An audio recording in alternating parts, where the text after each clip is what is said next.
Genética, a contribuição da ciência para o aperfeiçoamento dos animais e vegetais. Livro dos Espíritos, questão 692. O aperfeiçoamento genético das raças animais e dos vegetais pela ciência é contrária à lei natural? Estaria mais conforme com essa lei deixar as coisas seguirem o seu curso normal? Deve-se fazer tudo para chegar à perfeição. E o próprio homem é um instrumento nas mãos de Deus, do qual ele se serve para que tudo à sua volta atinjam os objetivos aos quais se destina. A perfeição, sendo o objetivo para o qual tende a natureza, é de Deus favorecer essa perfeição. 692-A. Mas o homem somente se esforça para o melhoramento dessas raças por interesse pessoal e, raramente, tem outro objetivo senão o aumento de seus prazeres. Isso não diminui o seu mérito? Que importa que o mérito seja nulo, contando que o progresso se faça? Cabe a ele tornar seu trabalho meritório pela intenção. Aliás, por meio desse trabalho, exerce e desenvolve sua inteligência, e é sob esse aspecto que obtém maior proveito. Do livro O Consolador de Emmanuel, questão 36. Pode a genética estatuir medidas que melhorem o homem? Fisicamente falando, a própria natureza do orbe vem melhorando o homem continuamente, nos seus processos de seleção natural. Nesse sentido, a genética só poderá agir copiando a própria natureza material. Se essa ciência, contudo, investigar os fatores espirituais, aderindo aos elevados princípios que objetivam a iluminação das almas humanas, então poderá criar um vasto serviço de melhoramento e regeneração do homem espiritual no mundo, mesmo porque, de outro modo, poderá ser uma grande escultora das formas celulares, mas estará sempre fria para o espírito, podendo transformar-se em títere abominável nas mãos impiedosas dos políticos racistas. No livro Atualidades do Pensamento Espírita, de Viana de Carvalho, no capítulo 2 e a questão também 36. Será lícito ao homem manipular a genética de outros animais ou de seus próprios semelhantes?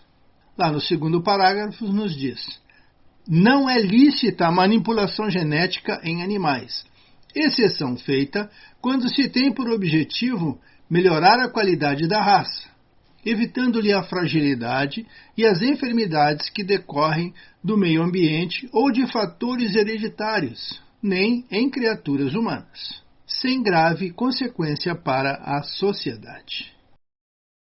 37. As leis de Deus impõem algum limite a esse desenvolvimento?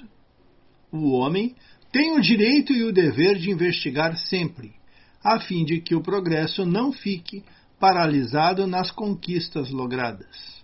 No entanto, quando as experiências extrapolam a capacidade de controle do ser humano, as leis de Deus, mediante fenômenos naturais, impedem-lhe o avanço e permite que acontecimentos inesperados, desastrosos, demonstrem a insensatez daqueles que se erguem à condição de semideuses. Obstáculos à reprodução. Livro dos Espíritos, questão 693. São contrários à lei da natureza as leis e os costumes humanos que têm por fim ou por efeito criar obstáculos à reprodução? Tudo que embaraça a natureza em sua marcha é contrária à lei geral. 693-A. Entretanto, há espécies de seres vivos, animais e plantas, cuja reprodução indefinida seria nociva a outras espécies, e das quais o próprio homem acabaria por ser vítima. Pratica ele ato repreensível, impedindo essa reprodução? Deus concede ao homem, sobre os seres vivos, um poder de que ele deve usar sem abusar. Pode, pois, regular a reprodução de acordo com as necessidades. Não deve opor-se sem necessidade. A ação inteligente do homem é um contrapeso que Deus dispõe para restabelecer o equilíbrio entre as forças da natureza. E é ainda isso o que o distingue dos animais, porque ele trabalha com conhecimento de causa. Mas os mesmos animais também concorrem para a existência desse equilíbrio, porquanto o instinto de destruição que lhes foi dado com que, provendo a própria conservação, impedem o desenvolvimento excessivo, quiçá perigoso, das espécies animais e vegetais de que se alimentam. Vamos justificar a destruição recíproca dos seres vivos, pertencerem à lei natural. Vamos ao livro A Gênese, capítulo 3, no item 20. A destruição recíproca dos seres vivos é, dentre eles, as leis da natureza, uma das que, à primeira vista, menos parece conciliar-se com a bondade de Deus. Pergunta-se, por que Deus criou a necessidade de mutuamente se destruírem para alimentar-se uns à custa dos outros? Para quem apenas vê, a matéria restringe a vida presente à sua visão, de isso, com efeito, parecer uma imperfeição na obra divina. É que, em geral, os homens apreciam a perfeição de Deus do ponto de vista humano, medindo-lhe a sabedoria pelo juízo que dela formam. Pensam que Deus não poderia fazer coisa melhor do que eles próprios fariam, não lhes permitindo a curta visão de que dispõem apreciar o conjunto. Não compreendem que um bem real possa decorrer de um mal aparente.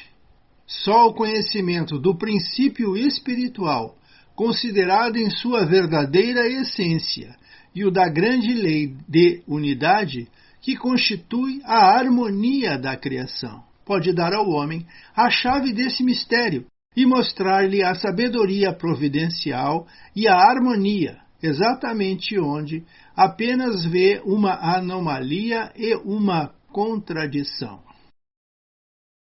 No item 22, uma primeira utilidade que se apresenta de tal destruição, utilidade sem dúvida puramente física, é: os corpos orgânicos só se conservam com o auxílio das matérias orgânicas.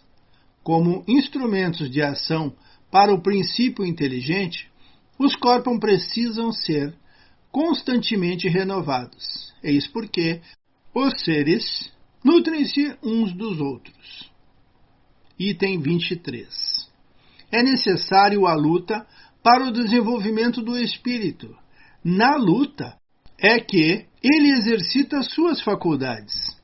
O que ataca em busca do alimento e o que se defende para conservar a vida usam de habilidades e inteligência, aumentando suas forças intelectuais. Ao item 21, para saber a importância do conhecimento do princípio inteligente. A verdadeira vida, tanto do animal como do homem, não está no invólucro corporal, do mesmo que não está no vestuário do homem. Está no princípio inteligente, que pré-existe e sobrevive ao corpo. Este princípio necessita do corpo para se desenvolver pelo trabalho que lhe cumpre realizar sobre a matéria bruta. O corpo se consome nesse trabalho, mas o espírito não se gasta. Ao contrário, sai dele cada vez mais forte, mais lúcido e mais apto. Voltamos ao livro Atualidade do Pensamento Espírita. O livro é de Viana de Carvalho. Agora o capítulo é Zoologia. A questão é 68. Diante de Deus, A espécie humana vale mais que as outras, a ponto da sobrevivência da primeira justificar a extinção de outras espécies? A vida na Terra, por enquanto, obedece, de certo modo, à lei de destruição, mediante a qual a sobrevivência de um ser depende da morte do outro, facultando que predomine o biotipo mais forte.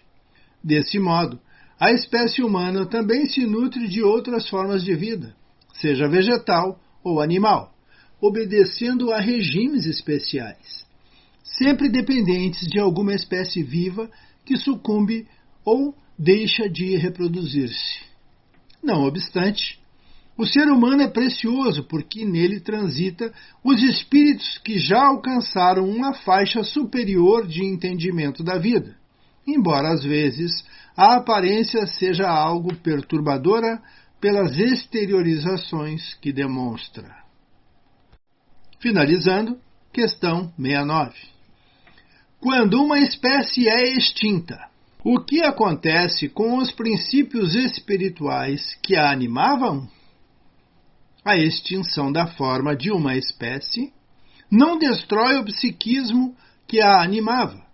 Processa-se o seu desenvolvimento, passando a habitar outra expressão no processo de crescimento para adquirir o estado de humanidade que o aguarda no futuro.